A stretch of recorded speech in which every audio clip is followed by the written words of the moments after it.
नमस्कार। आज भने माइक्रोसफ्ट एक्सेलमा हामी तपाईलाई अति नै उपयोग हुने समिफ, समिफ्स, एभरेज इफ र एभरेज इफ्सको क्लास लिन गइरहेका छौँ र यसको लागि यो भिडियो अन्तिमसँग हेरिदिनु होला। धन्यवाद।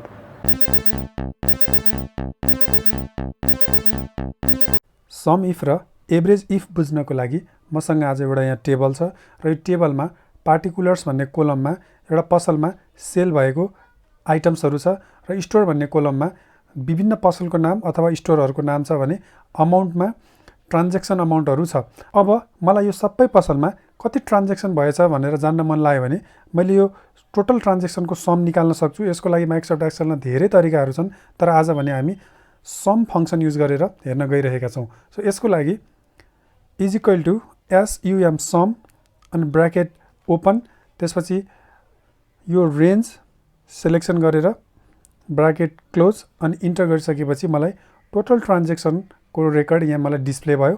अब त्यस्तै मलाई यो टोटल ट्रान्ज्याक्सन होइन कि एभरेज ट्रान्ज्याक्सन चाहिँ कति छ भनेर हेर्न मन लाग्यो भने मैले is equal to AVERAG average function use गरेर ब्र्याकेट ओपन गरेर यो टोटल ट्रान्ज्याक्सनको रेन्ज सेलेक्ट गरेर अनि ब्र्याकेट क्लोज गरेर इन्टर गरिसकेपछि मलाई एभरेज ट्रान्ज्याक्सनको रेकर्ड मलाई यहाँ एक्सेलले डिस्प्ले गराउँछ।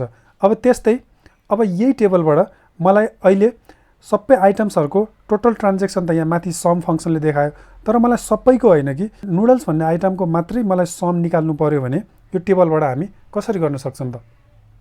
अब यसको लागि माइक्रोसफ्ट एक्सेलमा हामी सम इफ फर्मुला युज गर्न सक्छौँ। सम इफ भनेको कन्डिसनल सम भयो। हामीले यसमा कुनै कन्डिसन राखेर सम गर्नको लागि सम इफ युज गर्छौँ। कन्डिसन अथवा क्राइटेरिया भनेको यो टेबलमा नुडल्स छ भने हामी यसको सम निकाल्छौँ। यतापट्टि नुडल्स छ भने यो 400 एड हुन्छ, त्यसपछि फेरि अर्को नुडल्स छ यहाँ 130 यो एड हुन्छ अनि अर्को नुडल्स छ 134 एड हुन्छ। सो यो मैले म्यानुअली पनि गर्न सक्छु, तर मेरो डेटा एकदमै ठुलो छ भने मैले यो म्यानुअली गर्न सम्भव छैन। सो मैले यो सम इफ फङ्सन युज गरेर यसलाई सजिलो तरिकाले यसको भ्यालु निकाल्न सक्छु। So sum if function use गर्नको लागि is equal to SUM sum if bracket open, त्यसपछि रेन्ज भन्छ। सो रेन्ज भनेको मेरो नुडल्स भन्ने यो जुन क्राइटेरिया छ त्यो कुन रेन्जमा छ भनेर मैले सिलेक्ट गर्नुपर्ने हुन्छ। सो अहिलेको लागि मैले यो रेन्ज सिलेक्ट गरेँ, कमा। सो सेकेन्ड आर्गुमेन्ट छ क्राइटेरिया। सो मेरो क्राइटेरिया के हो? नुडल्स हो। सो मैले नुडल्स यहीँ सेलेक्ट गरे पनि हुन्छ अथवा यो रेन्जमा गएर यो नुडल्स सेलेक्ट गरे पनि हुन्छ। अहिलेको लागि म यही नुडल्स सेलेक्ट गर्छु अनि कमा। अब सम रेन्ज भनेको अब मलाई कुन भ्यालुको सम निकाल्नु छ भने मलाई यो जुन अमाउन्ट भन्ने कोलममा सम अथवा ट्रान्ज्याक्सनको अमाउन्ट छ त्यो मैले यसरी सेलेक्ट गर्छु अनि ब्र्याकेट क्लोज अनि इन्टर गरिसकेपछि मलाई 664 भयो। अब मलाई नुडल्सको सट्टा फर इक्जाम्पल बिस्कुट्सको सम निकाल्नु पऱ्यो भने मैले यो नुडल्सको ठाउँमा BISCUITS बिस्कुट्स गरेँ भने अब मलाई बिस्कुट्सको सम दिने हुन्छ र मलाई बिस्कुट्सको सट्टा OATS ओट्सको निकाल्नु पऱ्यो भने मलाई अब यो ओट्सको सम दिन्छ। अब त्यस्तै यता एभरेज इफमा मलाई टोटल भ्यालुको सम होइन कि मलाई टोटल एभरेज अमाउन्ट चाहिँ कति छ त भनेर मलाई कन्डिसनल एभरेज युज गर्नु पऱ्यो भने मैले यसको लागि एभरेज इफ फङ्सन युज गर्न सक्छु। सो एभरेज इफ फङ्सन अब हामी हेरौँ is equal to AVERAG average if अनि ब्र्याकेट ओपन। अब यहाँ सम इफमा भने जस्तै मलाई यहाँ रेन्ज देखाउनु छ। सो रेन्ज अहिलेको लागि मेरो यही अगाडिकै रेन्ज भयो, कमा। अनि क्राइटेरिया भनेको मेरो यो मैले अहिलेको लागि नुडल्स नै राखेँ अनि एभरेज रेन्ज भनेको अघि हामीले सम रेन्जमा जुन भ्यालु सेलेक्ट गरेका थियौँ सो एभरेज रेन्ज यो भयो अनि ब्र्याकेट क्लोज इन्टर गरिसकेपछि मलाई नुडल्सको एभरेज रेभिन्यू अथवा एभरेज सेल्स अमाउन्ट यहाँ मलाई देखाइरहेछ। अब इनकेस मेरो यो नुडल्सको ठाउँमा अहिलेको जस्तै ओट्स भयो भने अब यो ओट्सको एभरेज सेल्स फिगर मलाई यहाँले डिस्प्ले गरिरहेछ। अब यो त भयो सम इफ र एभरेज इफमा एउटा क्राइटेरिया युज गरेर हामीले कसरी भ्यालु निकाल्ने भन्ने कुरा। तर मलाई यही टेबलबाट दुईटा क्राइटेरिया युज गरेर मलाई भ्यालु निकाल्नु छ भने मैले यसमा सम इफ्स एभरेज इफ्स लगाउन सक्छु। अभियसली दुईटाभन्दा बढी हामीले यो फर्मुला लगाएर क्राइटेरियाहरू राखेर क्यालकुलेसन गर्न सक्छौँ। अहिले भने हामी दुईटा क्राइटेरिया राखेर क्यालकुलेसन गर्न सिकौँ। सो यसमा सम इफ्समा हाम्रो यहाँ तलपट्टि तपाईँले देख्न सक्नुहुन्छ 5वटा आर्गुमेन्ट्सहरू छ। Sum range criteria 1, criteria range 1, criteria range 2 अनि क्राइटेरिया 2। त्यो भनेको के हो हामी बुझ्न जाउँ। अब यसको लागि फङ्सन छ is equal to SUM sum ifs bracket open. So first argument छ sum range. So sum range भनेको हामीले यहाँ माथिबाट बुझिसकेका छौँ। सम रेन्ज भनेको जुन रेन्जको भ्याल्यु हामीलाई क्यालकुलेट गर्नुपर्ने हुन्छ त्यो हाम्रो सम रेन्ज भयो। त्यसपछि कमा अब क्राइटेरिया रेन्ज 1 भन्छ। सो क्राइटेरिया रेन्ज 1 भनेको हामीलाई कुन क्राइटेरिया सेलेक्ट गर्नु छ र त्यो हामीले सेलेक्ट गरेको क्राइटेरिया कुन रेन्जमा छ त भनेर हामीलाई एक्सलले सोधिरहेछ। अब हाम्रो क्राइटेरिया रेन्ज 1 फर इक्जाम्पल यहाँ नुडल्स नै छ भने हाम्रो क्राइटेरिया रेन्ज 1 चाहिँ यो रेन्ज भयो अनि क्राइटेरिया 1 भनेको हाम्रो नुडल्स भयो। अथवा मैले यहाँ क्लिक नगरिकन अघिको जस्तै यो क्राइटेरिया 1 मा यसरी क्लिक गर्न सक्छु। अब मलाई क्राइटेरिया रेन्ज 2 भनेर भनिरहेछ।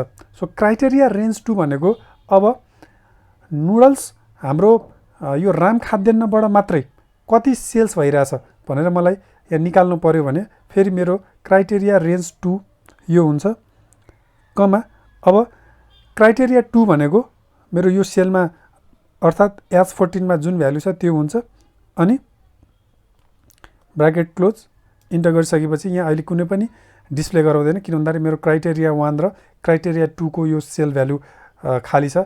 फर इक्जाम्पल अहिले मलाई नुडल्सको निकाल्नु छ। सो नुडल्सको पनि राम खाद्यान्नले मात्रै बेचेको नुडल्स। सो यहाँ मैले राम खाद्यान्न भनेर मैले यहाँ टाइप गरेँ भने अब मेरो यहाँ के आइरहेछ 530 भयो। यो भनेको के हो नुडल्स आइटम यो सम इफमा नुडल्स आइटमको मात्रै सम देखाइरहेको थियो तर यहाँ भने नुडल्स आइटम त्यही पनि सबै स्टोरले बेचेको होइन राम खाद्यान्नले मात्रै बेचेको कति त भन्दाखेरि मेरो 534।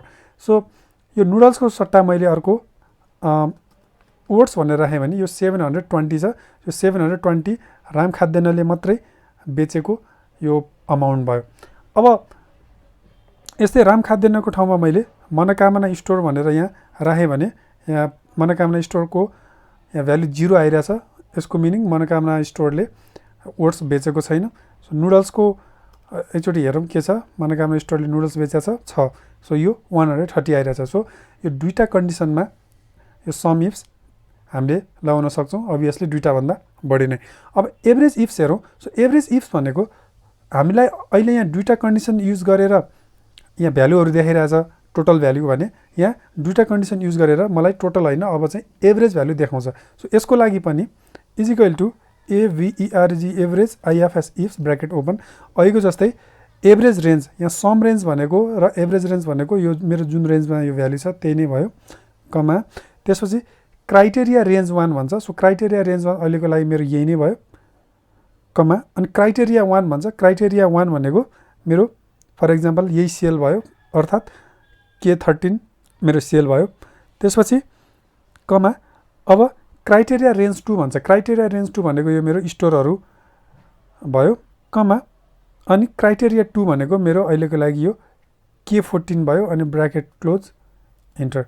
अब यहाँ अहिले इरोड देखाइरहेछ किनभने यहाँ मेरो सेलमा कुनै पनि भ्यालुहरू छैन। अब यहाँ मैले क्राइटेरिया 1 मा नुडल्स भनेर राखेँ अनि क्राइटेरिया 2 मा राम खाद्यान्न भनेर राखेर इन्टर गरेँ भने यहाँ मेरो 267 भनेर भ्यालु यसले डिस्प्ले गरिरहेछ। यो भनेको के हो राम खाद्यान्न भन्ने एउटा स्टोरले नुडल्स मात्रैको एभरेज ट्रान्जेक्सन 267 रुपिस अथवा यो भ्यालुमा गर्ने रहेछ भनेर मैले जाने। जस्तो अब नुडल्सको ठाउँमा मैले यहाँ अहिलेको जस्तै ओट्स भनेर राखेँ भने अब यहाँ 180 आउँछ। यो भनेको एभरेज ट्रान्जेक्सन अमाउन्ट 180 रुपिस भनेर यहाँ डिस्प्ले भइरहेछ। सम इफ्स एभरेज इफ र एभरेज इफ्स तपाईँले प्र्याक्टिस गर्नु होला र यो अति नै रमाइलो पनि छ र गर्नलाई सजिलो पनि छ र गरिसकेपछि तपाईँलाई एकदमै माइक्रोसफ्ट एक्सेलमा काम गर्नको लागि सजिलो पनि हुन्छ। धन्यवाद। Thank you for watching the video. तपाईँलाई कुनै कन्फ्युजन अथवा अझ बढी केही चिज जान्नु मन छ भने कमेन्ट बक्समा लेखिदिनु होला र यो भिडियो लाइक र सब्सक्राइब पनि गरिदिनु होला। धन्यवाद।